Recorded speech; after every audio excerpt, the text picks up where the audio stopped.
চারটে কাজ আমার মায়েরা যদি মানতে পারে, জান্নাতের 8টা দরজা তাদের জন্য খোলা। জোরে বলুন না সুবহানাল্লাহ। জোরে বলুন কয়টা? 1 নম্বরে হলো আল্লাহর হুকুম ফরজ, সেটা হলো পর্দা। কি বললাম? পর্দা যদি কেউ থাকতে পারে। 2 নম্বরে নিজের যৌবনকে যদি সে হেফাজত করতে পারে। নাম্বার 3 হলো আল্লাহর হুকুম ফরজ নামাজ ও রোজা যদি পালন করতে পারে। নাম্বার 4 যেটা হলো স্বামীকে সর্বাবস্থায় খুশি রাখতে হবে। এই 4টে কাজ যদি মায়েরা করতে পারে, 8টা জান্নাতের দরজা তাদের জন্য খোলা। জোরে বলুন। কিন্তু আমার মায়েরা এখন তো হয়ে গেছে পর্দা না গোপাল জর্দা। হয়েছে না হয়নি গো? হয়েছে না? গোপাল জর্দা বিশাল দেখতে ভালো, খেতে কিন্তু তেতো। কথা বলেন, কথা বলেন। অতএব এই পর্দা আজকে উঠে যাচ্ছে, পর্দা নাই। আজকে যে স্কিন টাইট বরকা উঠেছে, এই স্কিন টাইট বরকা, চুমকি লাগানো বরকা, টাইট বরকা, যার মাথা নাই শুধু গলা পর্যন্ত আছে, এই কোমর বোঝা যায় সরু না মোটা, হাত বোঝা যায় সরু না মোটা, এটার নাম পর্দা না। এই বরকা পরার নাম পর্দা না। পর্দা মানে কি? আমরা পর্দা মানে ভেবে রেখেছি যে পর্দা মানে হলো বরকা পরা। আমরা পর্দা মানে কি ভাবি? বলেন বলেন। বরকা পরা না, এই বরকা কোথাও লেখা নেই। লেখা আছে সমস্ত শরীর আবৃত করতে হবে ঢিলা ঢালা কাপড় দিয়ে। কি কাপড় দিয়ে? ঢিলা কাপড় দিয়ে সমস্ত দেহটা আবৃত করতে হবে। তার রূপরেখা দিতে যে বোরকা বানানো হয়েছিল, কিন্তু সেই বোরকাটা একেবারে টাইট করতে করতে টাইট করতে করতে এমন পর্যায়ে এনেছে, এখন আর সেই বোরকা নেই, এখন হয়ে গেছে টোরকা। কি বলেন, কি বলেন? টোরকা হয়ে গেছে। যেমন বলে না পানি টানি, মানে পানি আছে, টানি কি? টানি কোনো কিছুই নাই। বলে ভাত টাত, ভাত আছে, টাত আবার কি? তাই বোরকা আর এটা কি? টোরকা। মানে বোরকা এ টোরকা হয়ে গেছে, মানে এর কোনো আর দাম নাই। এই বোরকা টোরকা হয়ে গেছে। অতএব এই বরকা নয়, ওই বরকা, যে বরকাটা ঢিলা হতে হবে। কি হতে হবে? যেন কোমর কেমন বোঝা না যায়, হাত কেমন বোঝা না যায়। কথা বুঝতে পারছেন কি পাচ্ছেন না? তাহলে মুখমণ্ডলটা সুন্দর করে ঢেকতে হবে। হাতে আপনার ইয়ে পরতে হবে, হাত মোজা, পাতলা কাপড়ের মোজা পাওয়া যায়, সেটা পরে নেবেন। মানে হাতের, পায়ের, মুখ সব ঢেকে নিতে হবে, যেন বুঝতে না পারা যায় এটা ছুরি না বুড়ি, এটা কালো না ফর্সা।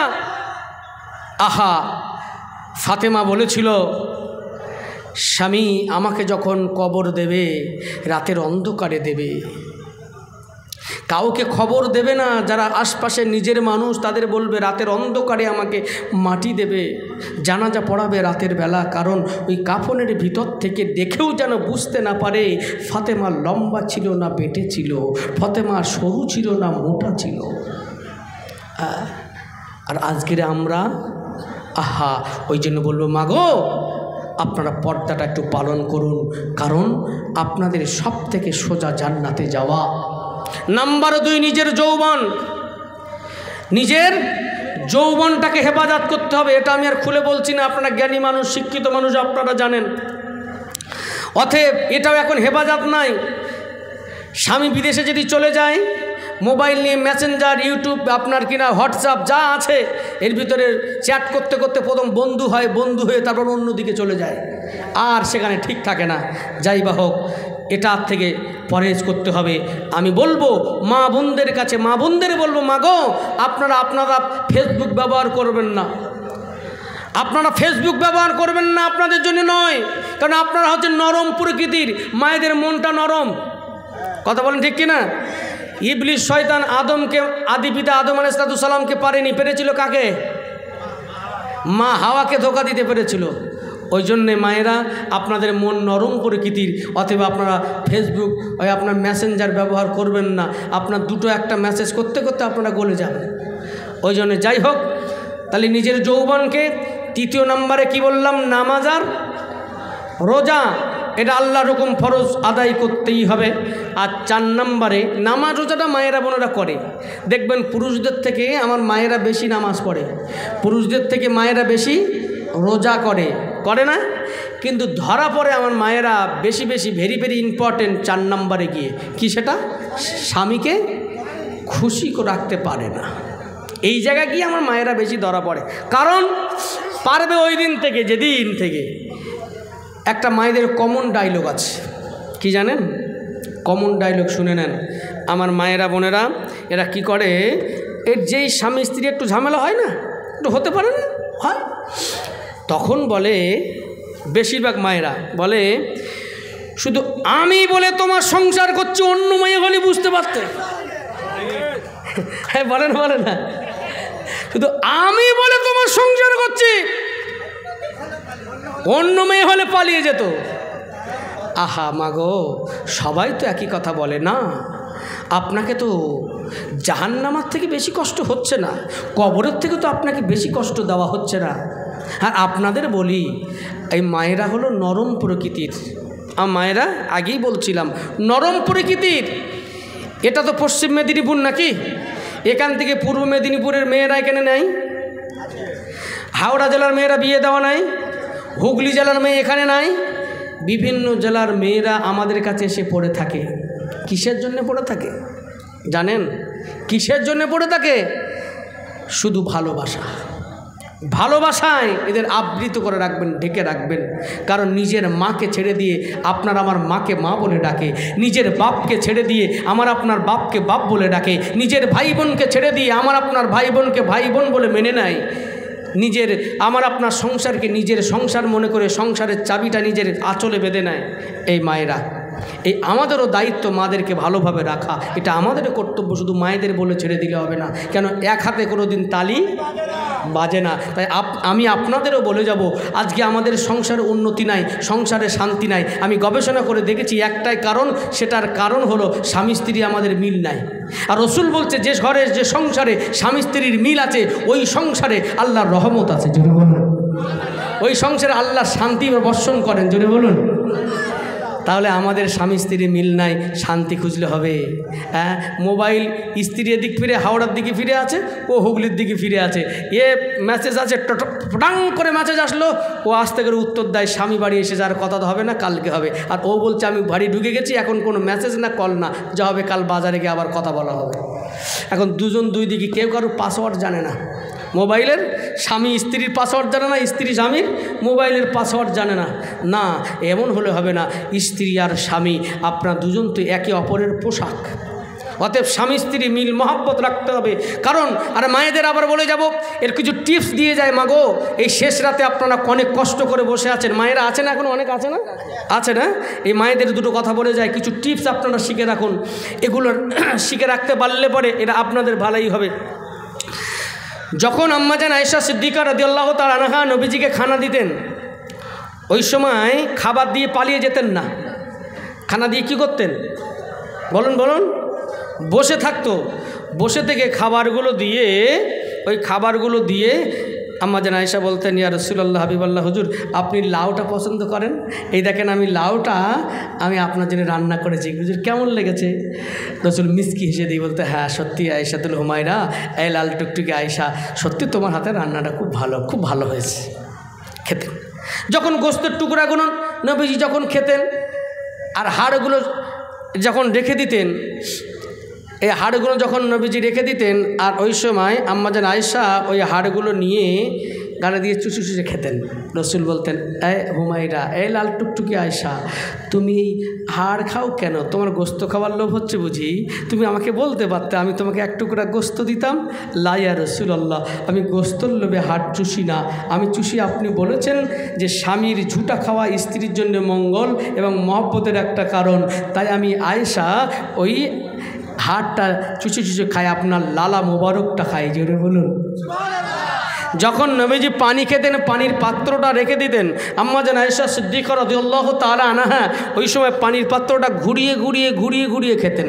আম্মাজান যখন ঘুরিয়ে খেতেন, নবীজি জিজ্ঞাসা করে, এই লাল টুকটুকি, এই হুমায়রা। নবীজি আয়েশাকে কি বলে ডাকতো? আম্মাজান আয়েশাকে কি বলতো? হুমায়রা লাল টুকটুকি, হ্যাঁ আমার লাল টুকটুকি হুমায়রা, তুমি যখন পানি খাও আমার পাত্রে দেখেছি ঘুরিয়ে ঘুরিয়ে খাও, কেন দেখো নাকি কোনো ঝুঁটা পড়েছে নাকি, কোনো ময়লা আছে কি দেখো? লাইয়া রাসূলুল্লাহ, ঝুঁটা দেখি না, কিছু দেখি না, আমি দেখি আপনার ঠোঁটটা যেখানে লেগেছে ভিজা আছে, ওই জায়গাতে আপনি যেখানে ঠোঁট লাগিয়েছেন আমি আয়েশা ওই জায়গায় ঠোঁটটা লাগিয়ে আমি পানিটা খেতে চাই। যদি বলো মায়েরা, তাহলে আপনাদের এই টিপসগুলো ব্যবহার করতে হবে। আর মায়েদের বা কী দোষ দেবো? আমার কিছু ভাইয়েরা আছে বিড়ি আর সিগারেট খেয়ে এমন গন্ধ করে রেখেছে গাল, যে গ্লাসে আমার বাপেরা ভাইয়েরা পানি খায় বিড়ি খেয়ে আর সিগারেট খেয়ে এমন গন্ধ হয় এক সপ্তাহ ওই গ্লাসে আর মুখের ধারে নিয়ে যাওয়া যায় না। কথা বলেন ঠিক বলছি না ভুল বলছি? আর বিড়ির গন্ধ সাংঘাতিক গন্ধ, কথা বলে বিড়ির গন্ধ সাংঘাতিক। টয়লেট থেকে ঘুরে যদি কেউ বিড়ি খেয়ে বার হয়, সব থেকে বাজে খাবার পৃথিবীতে যদি থাকে সেটা হলো বিড়ি সিগারেট। কারণ বাথরুমে বসে টয়লেটে বসে কোনো খাবার পৃথিবীর কেউ খায়? কি খায়? শুধু। তার মানে কত জঘন্য জিনিস, বুঝতে পারছেন? আবার বলে হুজুর এটা না খেলে আবার পায়খানা ক্লিয়ার হয় না, বলে ফুল ডাবের কাজ করে, আপেলের নাকি জাল আপেলের কাজ করে, বলে ফুল ডাবের কাজ আপেলের কাজ। আস্তাগফিরুল্লাহ। হ্যাঁ, বিড়ি খেলে একটা উপকার আছে, উপকার নেই তা না, কি উপকার আছে? বাড়ি কোনো দিন চোর পড়বে না, মানে ও খেয়ে এমন ফুসফুস শেষ হয়ে যাবে, ও শুধু খক খক করে কাজবে, বলবে না? আর যেই চোর ঢুকবে না, জেগে আছে নাকি বল, বাড়ি চোর ঢুকবে না, এই একটা লাভ আছে। এখন বিশ্বাস করুন আমি যে কথা বলছিলাম, একটুখানি কথাগুলো কেন বললাম, এই বিড়িটা খাবেন না, গাল দুর্গন্ধ হয়। 5 বার মিসওয়াক করবেন। মিসওয়াক করা হলো সুন্নাহ। মিসওয়াক করা কি? নবীজি বলছে তোমরা 5 বার দৈনন্দিন মিসওয়াক করো, মিসওয়াক করলে তোমাদের গালের দুর্গন্ধ দূর হবে। হ্যাঁ, এই সুন্নাহকে আমরা একেবারে হারিয়ে ফেলছি। আমরা বেরাস নিয়ে এসেছি, বেরাস নিয়ে এসেছি না, দাঁত ফাঁকা হয়ে যায়, মাড়ি নষ্ট হয়ে যায়। আপনি ওই জয়তুনের কথা বলছিলাম, জয়তুন মেশক পাওয়া যায়, ওটা মাজবেন, দেখবেন গালের দুর্গন্ধ দূর হবে, দাঁতটা মজবুত হবে, অনেক বয়স পর্যন্ত দাঁত পড়বে না ইনশাল্লাহ। আর এই বেরাসের খোঁচা লেগে লেগে না দাঁতের গোড়া ফাঁকা হয়ে যায়। যায় কি যায় না? যত মডার্ন হচ্ছে আমরা শেষ, যত মডার্ন হচ্ছে আমরা শেষ হয়ে যাচ্ছি। যাই বা হোক, এটা খেয়াল রাখবেন। আর মায়েরা বোনেরা, যে কথা আপনাদের বলছিলাম, খাবারটা ডাইনিংয়ে দিয়ে চলে যাবেন না। মায়েরা বোনেরা কি করে? ডাইনিংয়ে দিয়ে শুয়ে পড়ে। স্বামী বাড়ি আসলো, ভাত কই? বলে ডাইনিংয়ে আছে। বলে পানি কই? বলে ফ্রিজে আছে। বলে না? কিন্তু না ও মা ও বোন, আপনার জন্য জানেন এই আপনার এই স্বামী নামক ব্যক্তিটি আপনার মুখে দুটো আহার তুলে দেওয়ার জন্যে, আপনার মুখে হাসি ফোটানোর জন্যে সারাদিন পড়েছিল মার্কেটে, সারাদিন ব্যবসা করেছে, মাথার ঘাম পায়ে ফেলেছে এই আপনার মুখে হাসি দেখার জন্যে, আপনাকে দুটো ভাত তুলে দেওয়ার জন্যে গালে, আপনাকে মোটা কাপড় পরানোর জন্যে সারাদিন মার্কেটে পড়েছিল। আপনি গিয়ে দেখুন নীলরতনে, কলকাতায় হসপিটালে চলে যান, নীলরতনে চলে যান, আরজি করে চলে যান, মেডিকেলে চলে যান, দেখবেন মশার কামড় খাচ্ছে হসপিটালের বাইরে। ওই স্বামী নামক ব্যক্তিটি মশার কামড় খাচ্ছে, শুনে দেখে কি হলো? বলে না আমার স্ত্রী অসুস্থ, হসপিটালের বেডে পড়ে আছে, আমি বাইরে দাঁড়িয়ে আছি, কখন ডাকে কি ওষুধ কিনতে হয়, বাইরে মশার কামড় খেয়ে আপনার ওই স্বামী নামক ব্যক্তিটি আপনার জন্য পাহারাদার হয়ে হসপিটালের বাইরে দাঁড়িয়ে বা বসে মশার কামড় খেতেছে। অতএব ভুল বুঝবেন না আপনার স্বামীকে। অতএব যখন খাবারটা দেবেন বলবেন না ডাইনিংয়ে আছে বেড়ে খাও, ওখানে আপনি পাশে বসে বসে আপনার স্বামীকে আপনি দেন, আপনি পাশে বসে বসে আপনার স্বামীকে খাওয়ান, যেটা পছন্দ করে সেটা রান্না করে খাওয়ান। স্বামী যখন সারাদিন পরে বাড়িতে ফিরবে, বাড়িতে ফেরার সঙ্গে সঙ্গে আপনি অপেক্ষা করবেন, ওই যত ফাউন্ডেশন কুমকুম যাই আছে এশার নামাজ পড়ে সুন্দর করে দেহটা পরিপাটি করে আপনি সব মেখে নেন। ফাউন্ডেশন কেন, যত রকম মাখার জিনিস আছে মেখে নেন, ফেরাল লাভলি বলেন, ফাউন্ডেশন বলেন, চুমকুম ঝুমঝুম যাই আছে সব মেখে পড়ে নেন। নিয়ে স্বামী বাড়ি আসবে, দরজা খুলবেন, আপনাদের বলছি বাড়ি গিয়ে সালাম দেবেন। কি দেবেন? সালাম দেবেন। সালাম দেওয়া সুন্নাত, ওই বাড়ি আল্লাহর রহমত বর্ষিত হয়, সুবহানাল্লাহ বলেন। আর স্ত্রী যারা, আমি তাদের মা বোনদের বলছি, আপনারা সালামের জবাব দেবেন, দরজা আস্তে করে খুলবেন, স্বামীকে জড়িয়ে নেবেন, কপালে একটা চুমা দেবেন, আপনার স্বামী খুশি হবে, আমার আল্লাহ খুশি হয়ে যাবে। জোরে বলুন সারাদিন যা কাজ করে কষ্ট হয়েছে আর পরের মেয়ের দিকে যা নজর গেছে আর মনে থাকবে না, আহা আমার স্ত্রী আমাকে এত ভালোবাসে। যখন পাশে বসে খাবারটা দেবেন, আহা তাই তো আমার স্ত্রী এত ভালোবাসে, তুমি আসনি বলে আমি এখনও খাইনি, দেখো দুজনের ভাত বাড়া, দুজনের জন্য ভাত রেখেছি, তুমি খাও আমি খাই, আমি এক লোকমা তোমাকে তুলে দিলাম, তুমি আমাকে এক লোকমা দাও।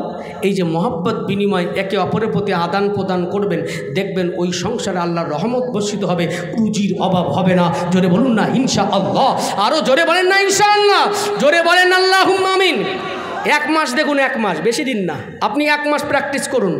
আপনাদের বলছি, মায়েদের বলছি, স্বামী স্ত্রীর মিল মহব্বত তৈরি করুন। আজ থেকে বাড়ি যান, দুজনার প্রতি মহব্বত ভালোবাসা দেখেন। আরে পৃথিবীতে সব রঙিন রঙিন রঙিন, ও পরের স্ত্রী বেশি ভালো হয়, পরের স্বামী বেশি ভালো লাগে। অতএব না, সব কিছু একই ব্যাপার। ওই জন্য আপনাদের বলবো না, নিজেদের স্বামী স্ত্রীর ভিতরে ধ্যান দেন, ভালোবাসা তৈরি করেন, দেখবেন নিজের প্রশান্তি মনে পাবেন, আপনার সংসারে শান্তি ফিরে আসবে। যদি বলুন না আল্লাহুম্মা আমিন, আরও জোরে আল্লাহুম্মা আমিন। যাই বা হোক, ছলে বলে কলে কৌশলে স্বামীকে কি রাখতে হবে? খুশি রাখতে হবে। আর খুশি যদি রাখতে পারা যায় তাহলে পরে আল্লাহর দয়ার জান্নাত পাওয়া যায়। জোরে বলুন। দুদিনের তো দুনিয়া, দুদিনের দুনিয়া, আজ মরলে কাল 2 দিন শেষ হয়ে যাবে, কিছু থাকবে না।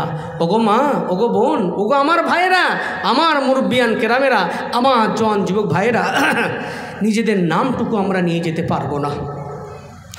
যখন আপনাকে কাফন দেওয়া হবে, যখন গোসল দেওয়া হবে, তখন বলা হবে কি আব্দুর রহমানকে গোসল দাও, বলা হবে না, বলা হবে লাশটাকে গোসল দাও।